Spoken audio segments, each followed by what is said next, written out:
शरद पवार पक्षाचे खासदार बजरंगप्पा सोनवणे सध्या आपल्या सोबत आहेत। बालगंधर्व रंगमंदिरामध्ये वर्धापन दिनानिमित्ताने तुम्ही शेकडो कार्यकर्त्यांसोबत इथं पोहोचलात।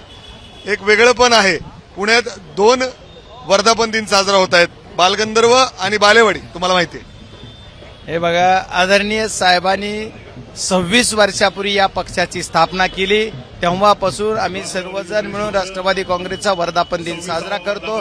आजही आम्ही आणि सर्व महाराष्ट्रातली जनता, आदरणीय साहेबांवर प्रेम करणारी सर्व जनता 26वा वर्धापन दिन साजरा करते आहे। त्याच्यामुळे कोण काय करते, काय 2 होतात त्याच्यावर न बोलता राष्ट्रवादी काँग्रेसची स्थापना आदरणीय पवार साहेबांनी केलेली आहे आणि त्याच्यामुळे आदरणीय पवार साहेबांवर प्रेम करणारे सर्व कार्यकर्ते, सर्व जनता ही आज वर्धापन दिन साजरा करतायत आणि आम्हाला मनस्य आनंद होतोय, मनातून आम्हाला आनंद होतोय की आज आम्ही सर्वजण याचे साक्षीदार आहोत। एकच चर्चा आहे सगळ्या कार्यकर्त्यांमध्ये, सगळ्या नेत्यांमध्ये, दोन्ही पवार एकत्र येतील का, हे पक्ष एक होईल का?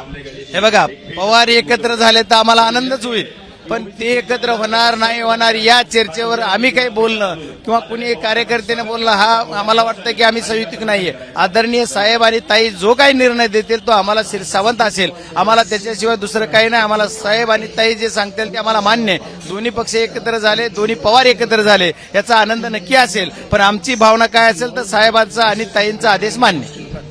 आज पवार साहेब काय बोलतील याकडे सगळ्यांचं लक्ष आहे, कारण निवडणुका देखील आता तोंडावर आहेत। पवार साहेब जो काही आदेश देतील तो आदेश जनतेपर्यंत घेऊन जाण्याचं काम कार्यकर्त्याचं असतं। ते आम्ही सर्व, जर खासदार असतील, सर्व आमदार असतील, सर्व प्रमुख कार्यकर्ते असतील, जिल्हा कार्यकारिणीचे सर्व सदस्य, जिल्हाध्यक्ष असतील, आम्ही सर्व कार्यकर्त्यांचं एकच काम आहे की आज जे पवार साहेब आम्हाला काय आदेश देतील, जे काही सांगतील त्याचं पूर्ण जनतेपर्यंत पोहोच करणे आणि त्याच्या माध्यमातून पुढे येणाऱ्या निवडणुकीला सामोरं जाणे। हे बघा, लोकसभेत आमचा कसा दणदणीत विजय झाला, जरा विधानसभेत काय काय झालं, काय काय नाही, आता त्याच्यावर वेगळे वेगळे विषय, तीच पुनरावृत्ती येणाऱ्या स्थानिक स्वराज्य संस्थेत होईल अशी तुम्हाला मी शाश्वती आणि खात्री देतो की जी लोकसभेला झालं ती येणाऱ्या स्थानिक स्वराज्य संस्थेत होईल।